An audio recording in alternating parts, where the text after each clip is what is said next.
মানে কি সারপ্রাইজ দেবেন উনি? সব ঘটনা ঘটে যাওয়ার পর উনি সারপ্রাইজ দিতে, ওনাকে দেখে সবাই সারপ্রাইজ হয়ে গেছে যে আপনি এখন দুদিন পর কি করছেন। আমাদের বিরোধী দলনেতা শুভেন্দু অধিকারী থেকে শুরু করে সুকান্ত মজুমদার, আমাদের রাজ্য সভাপতি সবাই ঘুরে গেছেন, মুখ্যমন্ত্রীর সময় হয়নি, স্থানীয় এমএলএ এমপি এখনো সময় পাননি। ওনাদের দুজনের ব্যাপারে তো মিসিং ডায়েরি করবো আমরা, যে বিবেক গুপ্তা, সুদীপ বন্দ্যোপাধ্যায়কে এখনো দেখতে পাইনি।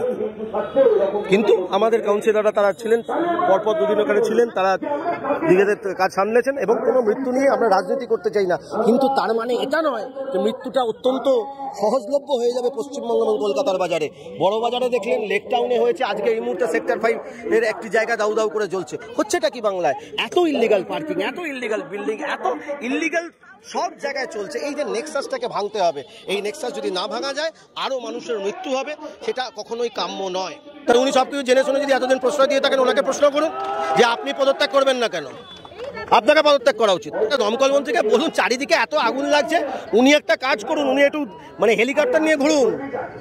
10 দিনে 3 জায়গায় আগুন লেগে গেছে, সেখানে ওনাকে এবার হেলিকপ্টার নিয়ে চারিদিকে দৌড়দৌড়ি করতে হবে। যে অবস্থা করছে সেটা যদি না হয়, দয়া করে ইল্লিগাল যে নেক্সাসটা আছে সেটা বন্ধ করুন, তাহলে মানুষ গণতান্ত্রিকভাবে 26-এ ছুঁড়ে ফেলে দেবে গঙ্গায়।